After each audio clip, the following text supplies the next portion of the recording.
Hello guys and girls, how's it going? Screezilla here, and I hope you're all well and having a lovely day. And you join me into the... We'll try that again. You join me today in the Lavochkis LA-7. Yes, the LA-7, a very decent fighter built by the Soviet Union. When it was actually built, sort of around about 1943, I think it was, off the top of my head. Development on the LA-5. Basically, it was an upgraded version of the LA-5, of course. It was one of the best fighters that the Soviet Union had. Not high altitude, but low altitude, this thing was an absolute beast. And it really did start sort of showing how the Russians could actually develop aircraft and develop good aircraft as well. Because up until that point, they were struggling a little bit. You know, there were a few things like the Yaks and stuff like that were decent. There were a few sort of prototypes that were being thrown around, but honestly, there weren't that many decent planes. And the sort of LA-5s and the LA-7s around 1944 and 45 started to make good planes. Now, one of the downsides of this plane is it doesn't have much ammunition. It only has about 300 odd rounds, I think it is. Let me just double check that one. Where is the thing? So 170 rounds per gun, and you only have two 20mm Shavak cannons on board. However, they are armed directly in the nose, which is really, really handy.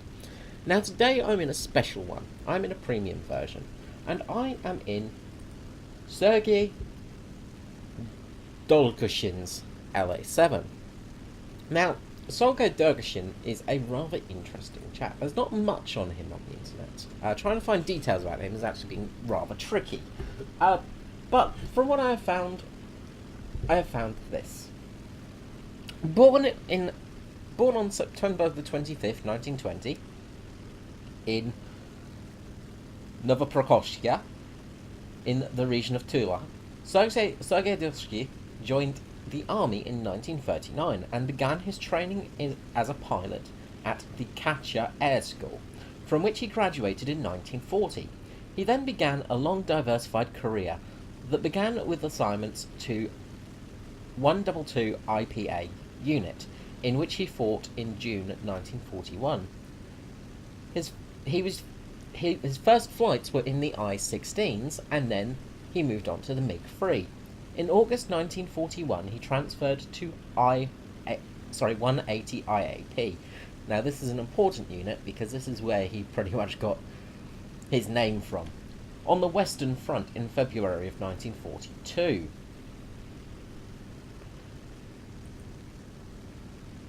The Southwest Front, in 1942, where am I?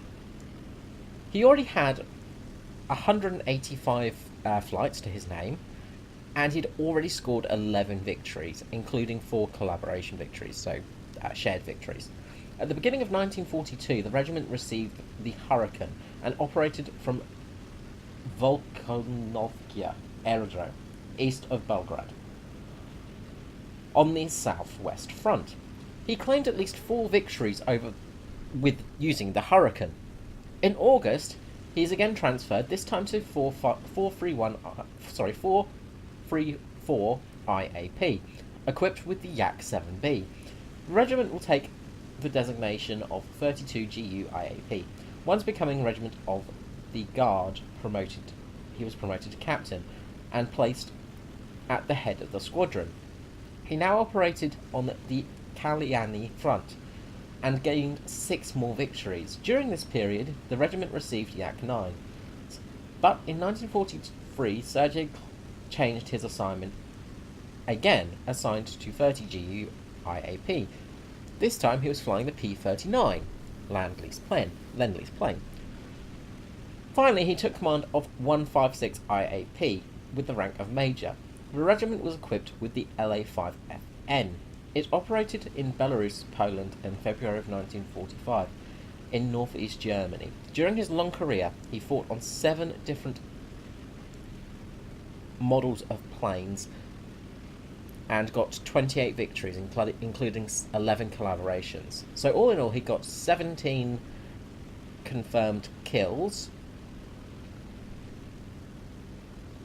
and 11 assists, basically. He remained in the Soviet Air Force after the war, receiving a second Order of Lenin.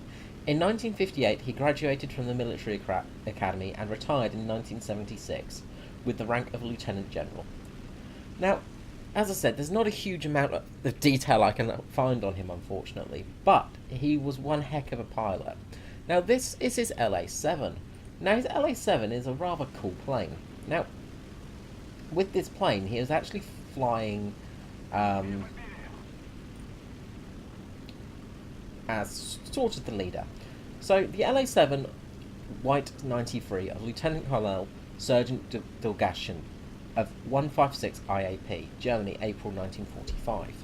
Now, we're just going to pause here just very briefly and switch to the free camera. And we're just going to look at the plane, because... free camera. Because the plane has some interesting markings. Now, first of all, it's got the red nose. Now, the red nose was a formation marker for the 8IAK, the unit.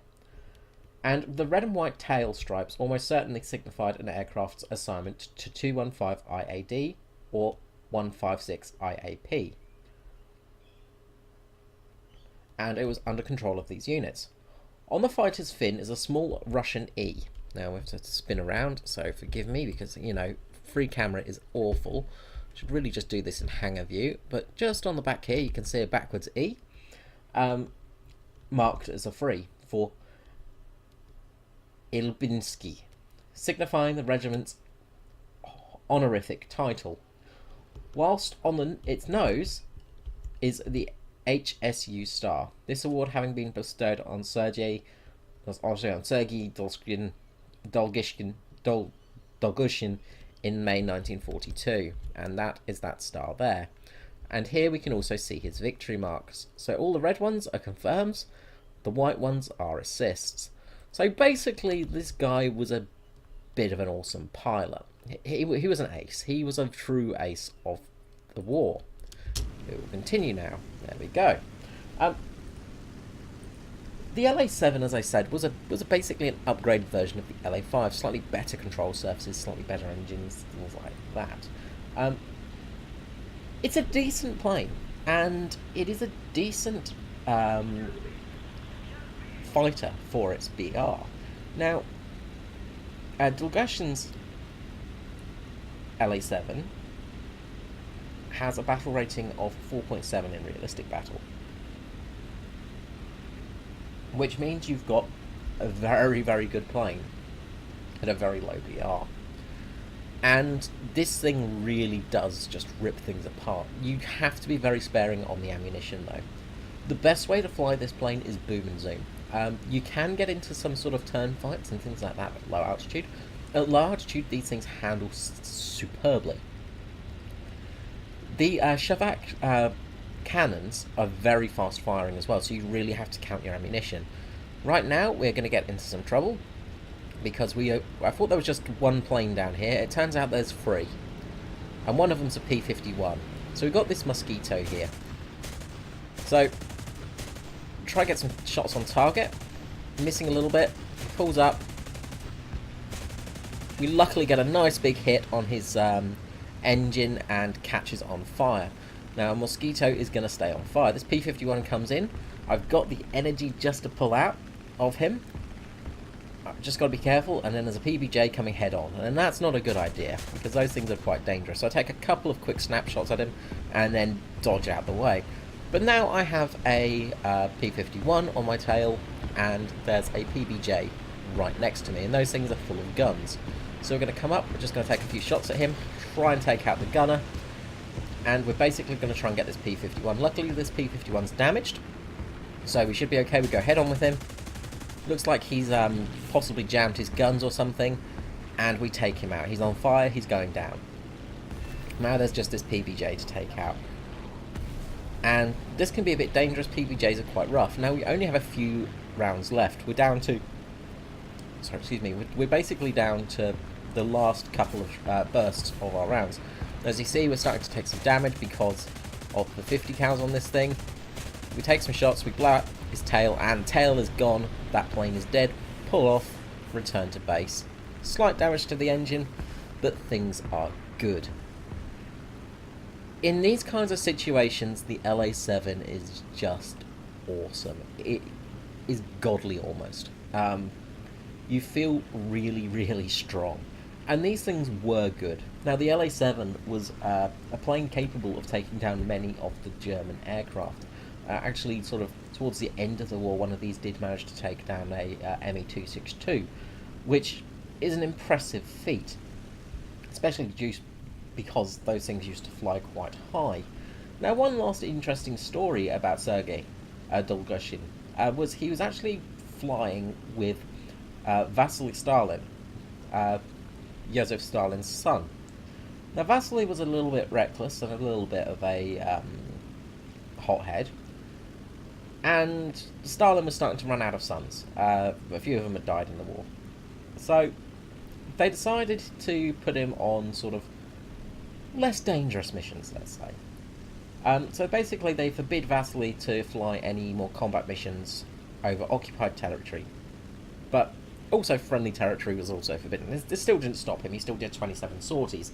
Stalin showed common sense, however, and he only sort of led the second pair in Sergei Dolgushin's flight. In air combat skill and experience, he was sort of okay. Even for the regiment's CO and dictator's son, basically, he did okay. Vasily actually scored a kill on Junker's dive bomber, Ju Astuka, I believe. And on one occasion, he almost got killed. He was being chased by a Focke-Wulf 190, which had gotten on his tail. Luckily, Sergei Dolgushin was flying with him. And this meant he came down, took out the Focke-Wulf 190 with pretty much ease. When Stalin landed, there was 14 holes in his plane, but he was okay. One other interesting thing on Stalin's son, Vasily Stalin, was sort of the climax of his career, basically. On March 1943, when 32 GIAP stood down for re-equipment, after landing at the rearming airfield, basically, he led a fishing expedition, and he took with him RS-82 rockets. About half a dozen pilots and officers participated in this, including a couple of aces. The technique involved removing the rocket's fins, starting the 22-second delay fuse, and then throwing it in the river and then hauling out all the stunned fish that floated to the surface.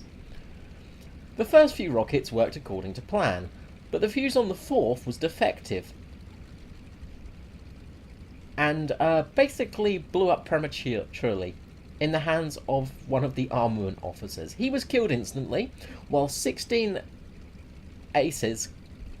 kill ace Alexander Kotov received a stomach wound that basically took him out of the war and meant him being retired. Vasily was also wounded by shrapnel, and I think about 6 or 7 others were also sort of fairly wounded from this. Due to his misadventure, he was pretty much taken out of the Air Force and the unit. Joseph Stalin was getting a bit paranoid and thinking that people were possibly going to tinker with his plane and make him crash. So yeah, interesting little fact and sort of thing from Dolgushin's sort of history. So yeah, that's basically Sergei Dolgushin. Right, now I would show the rest of the replay, but it's not that interesting, and well, basically Australian server happens. Well, Australia playing server happens. Basically the rest of this game is just sparks and me dying because I can't dodge an enemy plane's bullets because, you know, even though I'm not in his way, the server shows he is, and I die quite quickly. And that's very annoying about playing in Australia. So I'm going to end it here.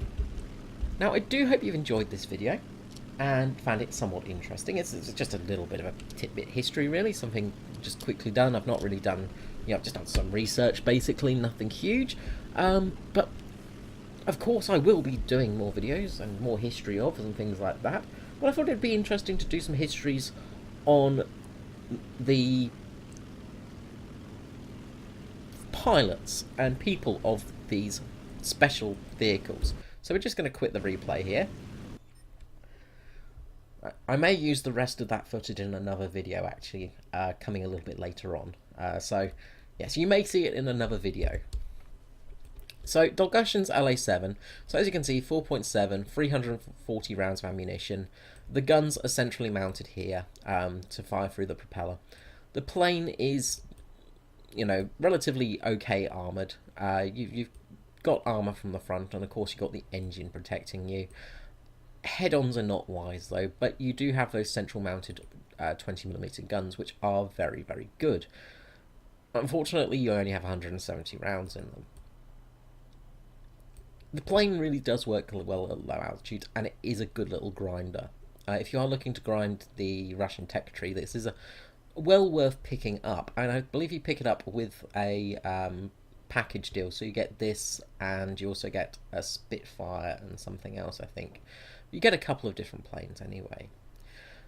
So, I hope you've enjoyed this video, as I said, and I will catch you all next time. Thank you for watching. Till next time, bye-bye.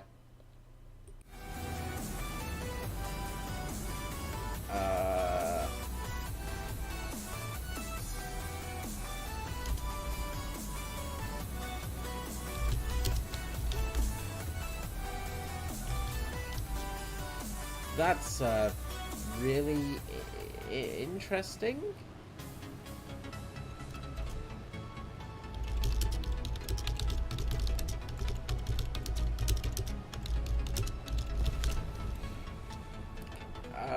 Okay, that's a really cool, interesting glitch there.